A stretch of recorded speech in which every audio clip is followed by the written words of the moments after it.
ଆଜି ଆମେ ଏକାଠି ମିଶି ଗୋଟେ ବହୁତ ମଜାଦାର କାମ କରିବା। କିଛି ଏଣୁତେଣୁ ଶବ୍ଦ ଭିତରୁ ଗୋଟେ ପୂରା କାହାଣୀ ଖୋଜି ବାହାର କରିବା। ଆଉ ଏ କାହାଣୀ ହେଉଛି ଗୋଟେ ଫିଲ୍ମର, ଯାହାର ନାଁ ମଲାଝନୁ। କାହାଣୀ ଭିତରକୁ ଯିବା ଆଗରୁ ଚାଲନ୍ତୁ ପ୍ରଥମେ ଦେଖିବା ଏହି ଫିଲ୍ମ ବିଷୟରେ କ'ଣ କୁହାଯାଇଛି, କାରଣ ଏହାକୁ ନେଇ ଯେଉଁ ଦାବି କରାଯାଇଛି ନା, ସେଇଟା କିଛି ଛୋଟମୋଟ କଥା ନୁହେଁ। ଓଡ଼ିଶାର ଶ୍ରେଷ୍ଠ ଫିଲ୍ମ, ଆଉ ଏହାକୁ ଓସ୍କାର ପାଇଁ ପଠାଯିବା ଦରକାର। ବାଃ, ଏଇଟା ତ ବହୁତ ବଡ଼ ଦାବି। ଏମିତି କଥା ଶୁଣିଲା ପରେ ତ ଫିଲ୍ମଟାକୁ ନେଇ ଆଶା ବଢ଼ିଯିବା ସ୍ୱାଭାବିକ ନୁହେଁ କି? କିନ୍ତୁ ଯେତେବେଳେ ଆମେ ଏହାର ମୂଳ ଲେଖାକୁ ଦେଖୁଛେ, ଆମକୁ କ'ଣ ମିଳୁଛି? ଏ ଦିଲ୍ ରାଶି ଫଳ, ଘୋଡ଼ା ହେଲୋ, ଟିପୁ ସୁଲତାନ ପଥର, ଏସବୁ କ'ଣ? ଗୋଟେ ପଟେ ଓସ୍କାର କଥା, ଆଉ ଅନ୍ୟପଟେ ଏମିତି କିଛି ଶବ୍ଦ ଯାହାର କିଛି ମାନେ ବାହାରୁନି। ବାସ୍, ଏଇଠୁ ହିଁ ଆମର ପ୍ରକୃତ କାମ ଆରମ୍ଭ।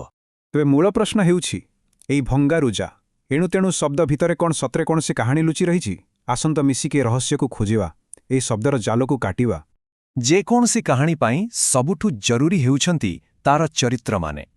ତେଣୁ ଆମର ପ୍ରଥମ କାମ ହେବ ଏହି ଶବ୍ଦଗୁଡ଼ିକ ଭିତରୁ କିଛି ଚରିତ୍ରକୁ ଖୋଜି ବାହାର କରିବା।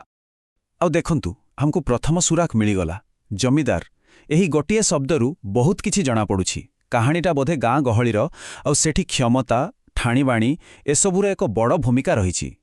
ଜମିଦାର ତ ମିଳିଗଲେ, ଆଉ କିଏ କିଏ ଅଛନ୍ତି ଦେଖନ୍ତୁ। ଠାକୁର ବା ଜଣେ ମାଲିକ, ତାପରେ ଅଛନ୍ତି ବୋହୂ, ପୁଣି ସବିତା ବୋଲି ଗୋଟେ ନାଁ ବି ଅଛି, ଆଉ ମାମୁଁ। ଏସବୁ ଶୁଣିଲା ପରେ ଲାଗୁଛି ଯେ ଏଇଟା ଗୋଟେ ପାରିବାରିକ କାହାଣୀ ହେଇଥିବ। ଆଚ୍ଛା, ତେବେ ଚରିତ୍ରମାନ ତ ମିଳିଗଲେ, ହେଲେ ସେମାନେ କେମିତିକା ଜାଗାରେ ରହୁଛନ୍ତି?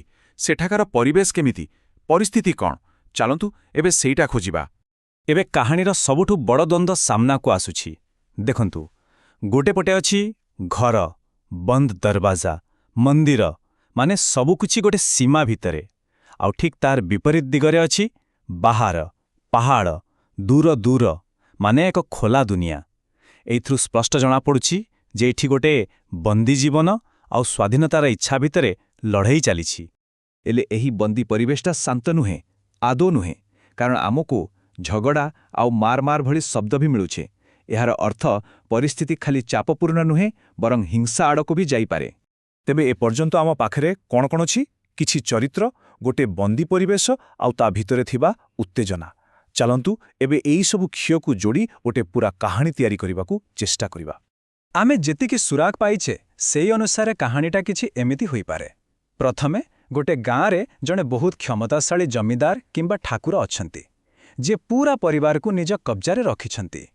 ତାପରେ ସେଇ ଘରେ ଜଣେ ବୋହୂ ଅଛନ୍ତି, ଯିଏ ଗୋଟେ ବନ୍ଦ ଦରବାଜା ପଛରେ ବନ୍ଦୀ ଭଳି ଜୀବନ କାଟୁଛନ୍ତି। ତୃତୀୟ କଥା ହେଲା, ସେଇ ବୋହୂ ବାହାର ଦୁନିଆ ଦେଖିବାକୁ ଚାହୁଁଛନ୍ତି, ଆଉ ଏଇ କଥାକୁ ନେଇ ଘରେ ଝାମେଲା ଆରମ୍ଭ ହେଉଛି। ଶେଷରେ ଏହି ଝାମେଲା ଏତେ ବଢ଼ିଯାଉଛି ଯେ କଥା ଝଗଡ଼ା ଆଉ ମାରାମାର ପର୍ଯ୍ୟନ୍ତ ପହଞ୍ଚି ଯାଉଛି। ଆମ ପାଖରେ ଏବେ ଗୋଟେ କାହାଣୀର ଢାଞ୍ଚା ଅଛି। ତେବେ ଚାଲନ୍ତୁ ଏବେ ଫିଲ୍ମର ସେଇ ଅଦ୍ଭୁତ ନାଁଟା ପାଖକୁ ଫେରିଯିବା, ମଲାଜନ। ଏହାର ଅର୍ଥ କ'ଣ ହେଇପାରେ? ମୋଲାଜନ ମାନେ ମରିଯାଇଥିବା ଜହ୍ନ, ଦ ଡେଡ୍ ମୁନ୍। ଶବ୍ଦଟା ଶୁଣିବାକୁ ଯେତିକି ଶକ୍ତିଶାଳୀ, ସେତିକି ଦୁଃଖଦ ବି ଲାଗୁଛି। ଆଉ ମନେ ପକାନ୍ତୁ, ଆମକୁ ଆଉ ଗୋଟେ ଶବ୍ଦ ମିଳିଥିଲା, ଚନ୍ଦ୍ରମୁଖ, ମାନେ ଜହନ ପରି ସୁନ୍ଦର ମୁହଁ। ଏଇଟା ବୋଧହୁଏ ସେଇ ବନ୍ଦୀ ହୋଇ ରହିଥିବା ବୋହୂଙ୍କର ସୌନ୍ଦର୍ଯ୍ୟ କଥା କହୁଛି। ତେବେ ଯଦି ଜଣେ ଚନ୍ଦ୍ରମୁଖୀ ବୋହୂ ବନ୍ଦୀ ହୋଇ ରହେ, ତେବେ ତାର ସେ ଜହ୍ନ ପରି ସୌନ୍ଦର୍ଯ୍ୟ କ'ଣ ମରିଯାଏ ନାହିଁ? ତେବେ କ'ଣ ମଲା ଜହ୍ନ ସେଇ କଥା କହୁଛି? ଏହା କ'ଣ ଏକ ଏମିତି ଜୀବନର କାହାଣୀ ଯିଏ କେବଳ ଛାଇରେ ରହିଗଲା? ଏକ ଏମିତି ସୌନ୍ଦର୍ଯ୍ୟ ଯାହାକୁ କେବେ ଖୋଲା ଆକାଶରେ ଚମକିବାର ସୁଯୋଗ ମିଳିଲା ନାହିଁ?